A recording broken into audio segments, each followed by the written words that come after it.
Welcome to my YouTube channel, LS Tapan blog. Hi বন্ধুরা, আমি আবার চলে এসেছি তোমাদের অ্যালেক্স তপন, তোমাদের ভাই বন্ধু দাদা।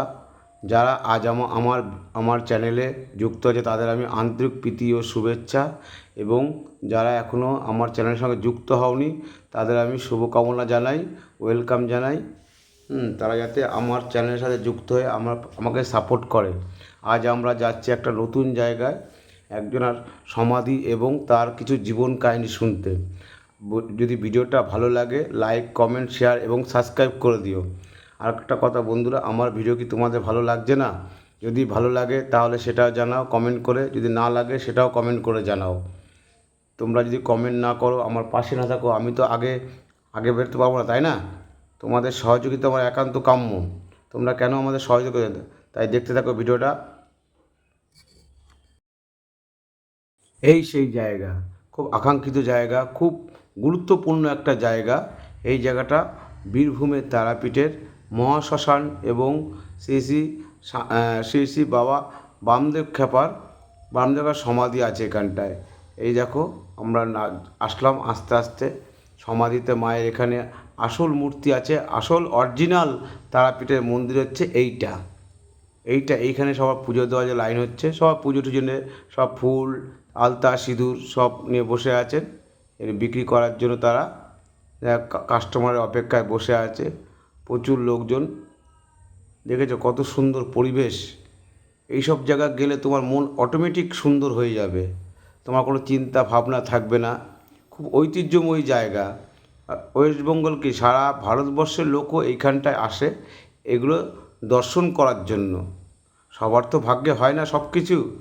যাক, আমি গিয়েছিলাম, এসছি এখানটায়, তাই একটু দর্শন করতে পারলাম। হয়তো আমার চরম ভাগ্য ভালো ছিল তাই দর্শন করতে পারলাম। তোমরাও আসবে, এসে দর্শন করবে, কত সুন্দর লাগবে। আমরা তো সনাতন ধর্মের লোক, তাই না? এই দেখো বাবার এটা সমাধি দেখা যাচ্ছে। ওই দেখো আমরা যাচ্ছি বাবার সমাধির দিকে, আগিয়ে যাচ্ছি। কত সুন্দর পরিবেশ, নির্ঝুম এলাকা, কোনো হইচই নেই, কোনো পলিউশন নেই, কিছু নেই। এইখানে একটা পুজো হচ্ছে, এক মায়ের জন্য পুজো দিচ্ছে। এখানটা বলি হয়, এখানটা মায়ের সামনে জায়গাটা বলি হয়। এখানে এক দিদিভাই পুজো দিচ্ছে, সাধু বাবা তার পুজো দিয়ে দিচ্ছে, তার নামে পুজো দিচ্ছে। কত সুন্দর পরিবেশ! এসব জায়গায় আসলে তোমার মনের কোনো দুঃখ, কষ্ট, যন্ত্রণা থাকবে না। দেখতে পাচ্ছ সবাই লাইন দিয়ে পুজো দিচ্ছে। এইখানটা হচ্ছে মায়ের অরিজিনাল মূর্তিটা, এইখানটা আছে। অনেকেই জানে না যে এটা অরিজিনাল মূর্তিটা এইখানটা আছে, আর তার যেটা অংশটা পড়েছিল সেই অংশটা এইখানটা আছে। 7 ফিটের এটা একটা পিঠ, এইখানটায় অরিজিনাল মূর্তিটা আছে। আর তারাপীঠে তার অন্য একটা মূর্তি আছে, যে পুজো হয়। এখানে সবাই পুজো লাইন করে, ভিড় দেখো কত ভিড়, দেখেছো কত ভিড়। পুজো দিচ্ছে, পুজো দেওয়ার জন্য সেখানটায়। এবার সিঁড়িতে উঠে যাই, বাবার সমাধির কাছে যাই, সমাধিটা দেখি। এইখানটাও প্রচণ্ড ভিড়, দেখতে পাচ্ছ কত ভিড় এখানটায়। লোকে গম গম করছে 24 ঘন্টা, মানে সবসময় তো লোক এখানে থাকতে পারলে খুব আনন্দ পায়। আমারও ভালো লেগেছে। এখানে সব সাধু বাবার সাথে আমি কথা বললাম, তারা সব কিছু বললো। দেখতে পাচ্ছ, এই দেখো সবাই আসছে, কত সুন্দর দেখো। আমার তো ভালো, জানি না কার কেমন লাগে জায়গাটা, আমার খুব ভালো লেগেছে। এই যে সেই সমাধি জায়গাটা, এই ভিতরে সমাধি আছে, শ্রী শ্রী বামাকাপা বাবার সমাধি মন্দির। দেখতে পাচ্ছ, আমি যেটা দেখেছি সেটাই তোমাদের কাছে শেয়ার করেছি, যা দেখেছি তাই তোমাদের শেয়ার করেছি। দেখো এই সেই সমাধি, তাহলে গ্রিলটা আটকানো আছে তাই ঠিক ভালো দেখা যাচ্ছে না। ওই দেখো সমাধি, এটা ওই দেখো ওইখানটা, ওই যে লাল চিহ্নটা আছে ওইটা হচ্ছে সমাধি। এখানটায় বাবা, ওই দেখো বাবার সমাধি, দেখতে পাচ্ছ তোমরা? দেখো, দেখতে না পাও কমেন্ট করে জানাও। এই যে বাবার শ্রী শ্রী বাবার সমাধি মন্দির, বাবা মিশন। বাবার আসল বাড়ি হচ্ছে আটলায়। ঠিক আছে, দেখতে থাকো। দেখো সাধু বাবা এখন কিছু বলবে, আমাকে বললো যে আমি বললাম, ওনাকে জিজ্ঞাসা করলাম কিছু বলো বাবা, সে বলবে এবার। কৌশিক অমাবস্যায় যে বামদেব যেটা স্মরণ করে মায়ের শ্রীচরণ পেয়েছিল সেটা হচ্ছে ওই।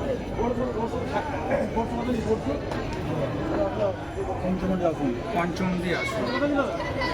পঞ্চমুণ্ডী আসন বৈশিষ্ট্যমূর্ণ সিদ্ধাসন, মায়ের পদচিহ্ন রেখেছে, ওখানে শ্বেত সিন্দুরের গাছ ছিল, ওইখানেই বাবার সিদ্ধি লাভ করছে। আর এই সিদ্ধি লাভ করে এটা হচ্ছে বাবার সমাধি। সমাধিস্থল। জয় মা তারা, জয় মা কামাখ্যা। আমি মাতৃ সাধক বাবলু তান্ত্রিক। আমার ইউটিউব চ্যানেলে প্রত্যেকে স্বাগত করবেন। এটা আমারটাও বলে দিন যে এই তুমি আগে ওঠাও।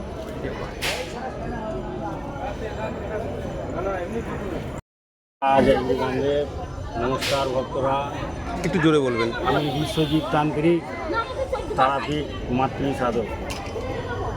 এইখানে এটা দেখছেন বাবা বামাখ্যাপা সমাধি মন্দির, পাশে আছে ওটা হলো মার চরণ, যেটাকে শ্বেত শিমুলতলা বলা হয়, যেটা ঋষি বৈশিষ্ট্য আদি তারাপীঠ মন্দির।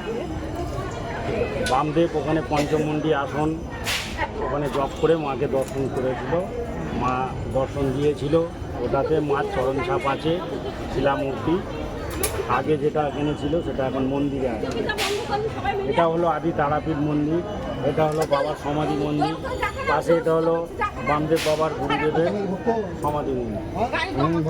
এটা হলো তারাপীঠ মেন শ্মশান বা তারাপীঠ আদি জায়গা, এটাই সব। এখানে আসুন, ভক্তরা আসে, মার কাছে অনেক আশা নিয়ে আসে, যে যা চায় ভক্তিভাগে ডাকলে মা তাকে সেটা দেয়। তার জন্যে এত ভক্তের সমাগম ঘটে এখানে। বিশাল ভক্ত, বিশাল ভান্ডারা, বিশাল দান, বহুত কিছু হয়েছে এখানে। যে ভক্তিভাগে মাকে বাবাকে ডাকবে, স্মরণ করবে, সে নিশ্চয়ই ফল পাবে। এটা হলো আমি আমাদের দিক থেকেই বলছি, আমরা যেরকম মার কাছে পড়ে থাকি বাবার কাছে, আমরা মার কাছে যেটুকু চাই, বড় কিছু চাই না, সংসারে সুখ শান্তি বা সামান্য কিছু প্রয়োজন মতন মার কাছে চাই, মা আমাদের দিচ্ছে আর দিয়ে যাবে। সেই জন্য বলছি ভক্তরা আসে, ভক্তরা শ্রদ্ধা আচারে মাকে পুজো করলে ভক্তরা যা চাইবে পায়, এটা বাস্তব। আমি আমার দিক থেকে বলছি, আমি নিজে মিলিয়েছি, মা অনেক দয়াময়, মা ভালো, মা সকলের দুঃখ কষ্ট রাখে, সকলকে ভালোবাসে, সকলকে বিপদ আপদ থেকে রক্ষা করে। যে ভক্তরা আসবে মাকে শ্রদ্ধা ভোগে পুজো কাছাড়া করুন, সমস্ত কিছু বাধা বিঘ্ন থেকে মা আপনাদের উদ্ধার করবে। জয় গুরু বাম, জয় মা তারা, জয় মা। এখন বাবা, আমি এখানে 9 বছর থেকে এখানে আছি। বাবার বাড়ি 8 লাখ গ্রাম, বাবা খাবার বাড়ি 8 লাখ গ্রাম। মা ছাড়া কিছু জানতো না, কেবল মা, মা ছাড়া কিছু জানতো না। যখনই আসা যাওয়া করতো আটলা থেকে, দিয়ে ওইখানে শিবভক্তরাই বসতো। আর এইখানে ছিল শ্বেত শিমুলের গাছ, এটা হলো যে মায়ের চরণ, মায়ের তারামার চরণ আছে এটা। আর এটা হলো বাবার সমাধি। তা ও মা ছাড়া কিছু জানতো না। এবার এইখানে সিদ্ধি লাভ করবে, তা বাবা ধ্যানে যোগে বসে আছে। তা শ্মশান থেকে মুড়ি মশান দত্তি দানা ভূত প্যারেট বাঘ ভালুক সব হা করে চলে আসছে, উদ্দেশ্যে টিকতে পারছে কিনা, মায়েরই ছল না। এবার সব চলে আসছে, যখন তোমার মা কাটা যায় তারা, তখন সবকে কোন দিয়ে পালিয়ে যায়।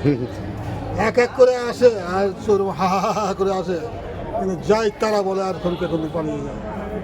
লাস্টে নর্তকী নাচ লাগাইছিল, নর্তকী বিভীষিকা, ওই মায়েরই ছলনা। কিন্তু তারপরে যখন সব কেটে গেল, মা এসে লাস্ট এলো, তোর যে বামদেব তোর সিদ্ধি লাভ, তোর মা আমাকে যখন ডাকবি না বাবা তখনই আমি আছি।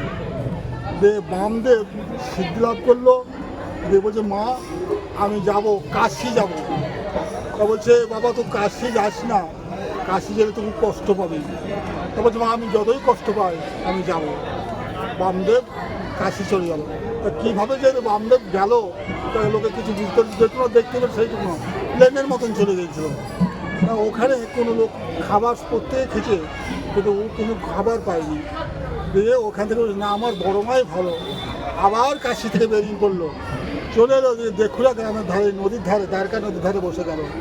ওখানে বসে গেল, মা ছলনা চলে গেল মা ওর কাছে, বলছে কে বাবা তো কোথা থেকে আসছি? না তো মা আমি কাশি গিয়েছিলাম, আমার বড় মা নিষেধ করেছিল, আমি কিন্তু বড় মার কথা শুনিনি, আমি চলে গিয়েছিলাম। তা খুব ক্লান্ত হয়েছে মা, আর আমি চলতে পারছি না। আর তুই চলে এসছিস, আর কোনো ভয় নাই, একটু কাছে চলে এসছি। তা এই দ্বারকা নদীতে ন্যাঙট ফসিয়ে দুধারে বান, ওইখানে ন্যাঙট পড়ে ওই ইয়াতে দ্বারকা নদীর দিকে চাপে ওই ইয়াতে ন্যাঙট পড়ে ও পেরিয়ে চলে এসেছিলো। পেরিয়ে যখন চলে এলো, এবার মা একটু ও আনমুখ হয়েছে, মা হারিয়ে গেছে। হ্যাঁ, এইটা তো তোমার বড় মাছ ছিলি, তো তোমার চলে গেলি কেন? তাহলে আমাকে তুলে নিতে পারলি না, চলে গেলি, দেখে চলে গেল। চলে এলো মন্দিরে, এসে দেখছো তো পুজোর নৈবেদ্য সাজা আছে। এবার মাকে তো বলছে যে মা খাবি না, খাবি না তো না খাবি চলে আমি খেতে লাগলো। পান্ডারা সঙ্গে সবরা হলে সালা ক্যাপাটা মাটি করে দেবে। এবার আমাকে পান্ডারা লাঠি সব মেরেছিল, যারাই মেরেছিল অন্ধ ওইখানে যাও রক্ত উঠছে, হ্যাঁ কেউ খোলা হয়ে গেছে। না তোর জানি তখন এই নদীতে বাণিজ্য এসছিল, নদীতে যখন বাণিজ্য এলো, তুমি বামদেবকে মেরেছো, তোমাদের সর্বনাশ হলো, বামদেবকেই তোমরা ধরো না, তার মানে তোমাদের বংশ তো বাঁচে পেতে থাকবে, তোমাদের সব সরকার হয়ে যাবে। তখন করলো কি, পান্ডারা এক এক করে আসে আর বলে বাবা আমি তো অন্ধন গেছি, আমি তো আর খেতে পারবো না, ওদিকে চলবো। হ্যাঁ অন্ধন গেছে, ওই মুরগির পথ তুলে মেরে চোখ মুখে লাগা রাতে লাগা, সাথে সাথে ভালো লেগে গেছে। লাঠি মেরেছিল যারা, বল বাবা আমি আর চলতে পারছি না, খোড়া হয়ে গেছি বাবা, কী করে চলবো? হ্যাঁ চলতে পারছি না, মেরেছে লাঠি, আর সাথে সাথে ভালো লেগে গেছে। তোর পাড়ায় আর টাঙাই না, যে তোমার কানা হয়ে গেছে, সে বলছে না মুখ দিয়ে রক্ত উঠছে। বলছে বাবা আমার মুখ দিয়ে রক্ত উঠছে, আমি তো টিকতে পারবো দিচ্ছ না আমাকে। হ্যাঁ মুখ দিয়ে রক্ত উঠছে, দেখি সব তুলেছে লেখা, গুড়া গাড়াতে গুড়া, চোখ মুখে লাগা, সাথে সাথে ক্রিয়া ভালো হয়ে গেছে। হ্যাঁ সব চলে গেল। এবার বামদেব গেল, দেখ বাবা এই পর্যন্ত আমি খেতে গেলাম, বলতে গেলাম আমার অনেক বলতে হবে। আমি এখান থেকে আমাদের পাড়ায় কেন অবেলায় জয় মা তারা।